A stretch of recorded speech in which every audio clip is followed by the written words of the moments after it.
Hi everyone, I am Ashish Garg. I am assistant professor in Graphic Era university Dehradun. मैं पिछले 8 साल से ग्राफिकरा university में पढ़ा रहा हूँ और हमारी कुछ लिमिटेशंस होती हैं कि हम सारे सेक्शंस में नहीं पढ़ा सकते हैं। मैंने देखा है बहुत सारे बच्चे स्ट्रगल करते हैं प्रोग्रामिंग में, डेटा स्ट्रक्चर में, बेसिक कॉन्सेप्ट्स में। तो हम लोगों ने सोचा कि कुछ वीडियोस रिकॉर्ड करी हैं और वो आप लोगों को दी जाएं, जिससे कि आप लोग अपने सेल्फ बेस्ड एनवायरनमेंट में अपने घर पे बैठ के उनको पढ़ें और अपने डाउट्स क्लियर कर सकें। हम लोगों ने प्लान किया है कि डेटा स्ट्रक्चर से स्टार्ट करेंगे, जिसमें link list, stack, Q, arrays और धीरे धीरे एडवांस लेवल पे जाएंगे, ट्रीज और बाकी भी एडवांस लेवल के कॉन्सेप्ट्स रहेंगे, ग्राफ्स वगैरह के। और साथ ही हम कुछ लीड कोड की प्रॉब्लम सॉल्व करेंगे। देखिए, क्लासेस में क्या होता है, हमारे पास लिमिटेड टाइम होता है, जिसकी वजह से हम लोग लीड कोड की प्रॉब्लम्स या प्लेसमेंट्स की प्रॉब्लम बहुत ज़्यादा नहीं कर पाते हैं प्रैक्टिस। तो हमने सोचा कि कुछ लीड कोड की प्रॉब्लम्स की वीडियोस भी रिकॉर्ड करी जाएं, जिससे आप लोगों को क्यूरेटेड एनवायरनमेंट और सेल्फ बेस्ड एनवायरनमेंट में आप लोगों को दी जाएंगी और आपको प्रोग्रामिंग की हेल्प होगी। तो स्टार्ट करते हैं आज। Let's start with a basic idea of what is data structure. So, data structure is nothing new. It is not a programming language. What data structure is? It is a method to store data in a particular fashion so that we can utilize, manipulate the data efficiently. So, what is data structure? It is a way to store and organize data so that it can be used efficiently. And what are the different types of data structures? So, very basic data structure is array, and another one data structure is linked list, another one is stack, queue, trees, and there are various other data structures like graph, and there are different types of trees also. There are some advanced data structures also that we will study in subsequent videos. Now let's define what are the different types of data structure.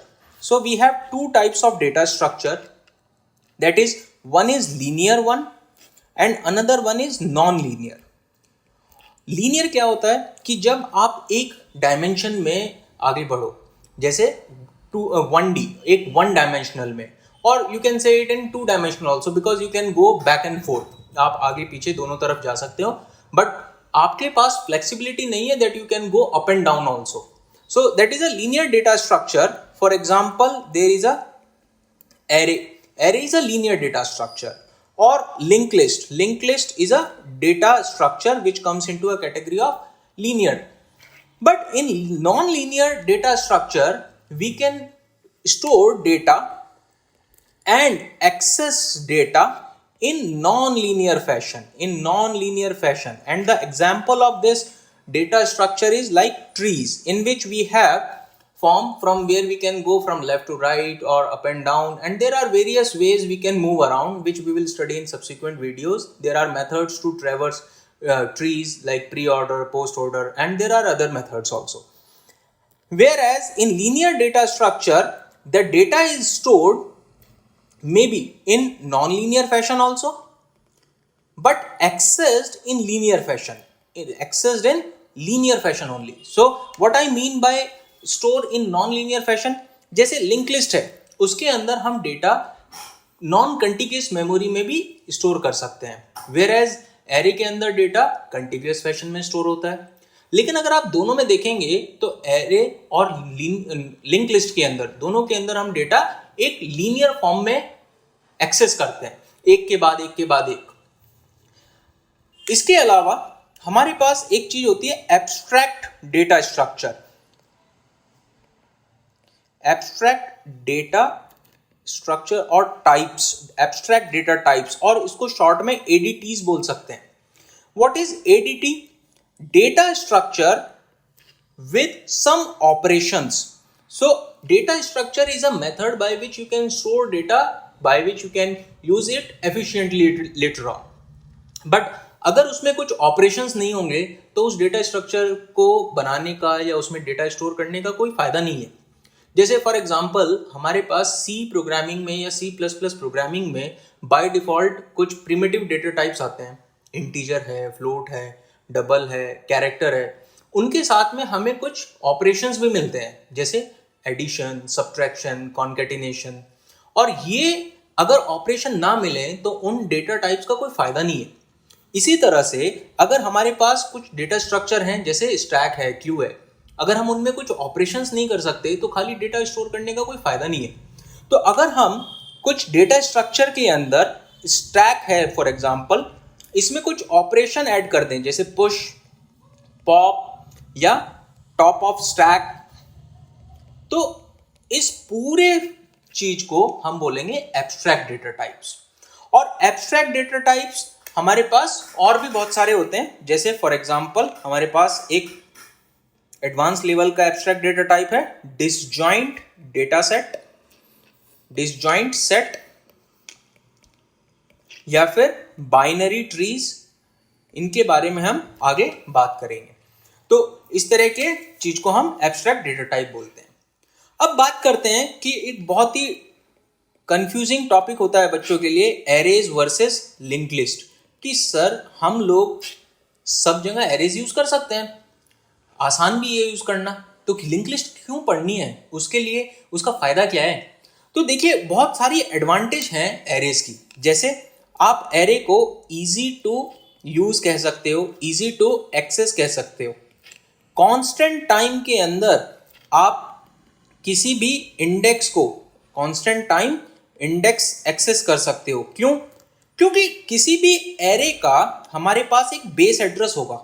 जैसे for example इसका base address है ARR में store. हमें अगर ये वाला index access करना है तो हम क्या करेंगे, बेस एड्रेस प्लस ये index I multiplied by size of data type. तो अगर ये करेंगे तो हमारे पास रिक्वायर्ड एड्रेस आ जाएगा और इस रिक्वायर्ड एड्रेस से किसी भी इंडेक्स पे हम जंप कर सकते हैं because I is variable here. What is constant? Base address as well as size of data type. So only two operations are required to compute the required address. What is those two operations? One is multiplication and then addition. हमें required address मिल गया. That can be done in constant time. ये तो बहुत फायदेमंद है. इसके लिए हमें चाहिए contiguous memory. Contiguous memory का क्या मतलब है? देखिए, अगर हमारे पास एक RAM है जिसके अंदर हमारे पास लेट्स से ये भरा हुआ है, यानी कि इसके अंदर कुछ डेटा पहले से फिल्ड है और ऊपर ये 10 बाइट्स खाली है, नीचे ये 10 बाइट्स खाली है. अब हमें जरूरत है इंटीजर ARR बनाने की जिसका साइज हो 5.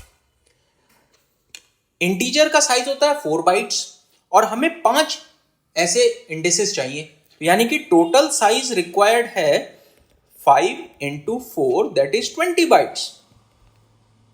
और जितना डेटा हमारे पास रिक्वायर्ड है उतना हमारे पास, जितना स्पेस हमें रिक्वायर्ड है उतना स्पेस हमारे पास अवेलेबल भी है. लेकिन फिर भी हम इस एरे को एलोकेट नहीं कर पाएंगे इस सिनेरियो के अंदर because it is not continuous. ये एक साथ नहीं है, बीच में इसके कुछ और डेटा है. और ऐसा इसलिए है क्योंकि कंप्यूटर बेस एड्रेस में आई को मल्टीप्लाई करके यहां पे जंप नहीं कर पाएगा बिकॉज उसको नहीं पता कि बीच में कितना गैप है. तो इसकी वजह से कंटिन्यूअस मेमोरी अगर नहीं होगी तो हम एरे डिक्लेयर नहीं कर पाएंगे और यही सबसे बड़ी डिसएडवांटेज है जिसकी वजह से हम लिंक लिस्ट पे जाते हैं. एक और डिसएडवांटेज इसकी ये हो गई कि हम इसको ग्रो या श्रिंक नहीं कर सकते, ग्रो और श्रिंक नहीं कर सकते रन टाइम पे. Grow and shrink is not possible at run time. या फिर इसको कहें कि it is very complex, it is very tedious, time consuming to grow और श्रिंक. उसके लिए आपको करना क्या होगा, लेट्स से आपको 100 एलिमेंट्स की रिक्वायरमेंट थी, आपने 100 एरे का 100 साइज का एक एरे डिक्लेयर कर दिया. फ्यूचर में वो 100 से ज़्यादा की रिक्वायरमेंट बन गई, आपको 120 चाहिए, तो अब नया एरे बनाना पड़ेगा 120 साइज का. फिर वो पुरानी वाली 100 वैल्यूज को इसमें कॉपी करना पड़ेगा नए वाले 120 साइज में और पुराने वाले को आप डिलीट करोगे. तो इसमें प्रॉब्लम है ये कि आपको बार बार क्या करना पड़ेगा, जब आपको ग्रो करना है तो नया बनाना पड़ रहा है, उसमें पुरानी वाली वैल्यूज कॉपी करनी पड़ रही है। या अगर आपने पहले ही मैक्सिमम साइज का डिक्लेयर कर दिया और आपको रिक्वायरमेंट कम की है तो होगा क्या, बाकी की सारी वेस्टेज होगी। तो ग्रो और श्रिंक की एक प्रॉब्लम है जिसको हम एरेज के अंदर ठीक नहीं कर सकते। तो इसके लिए हमारे पास सॉल्यूशन है लिंक लिस्ट। इसका सबसे अच्छा फायदा, grow and shrink is possible at run time.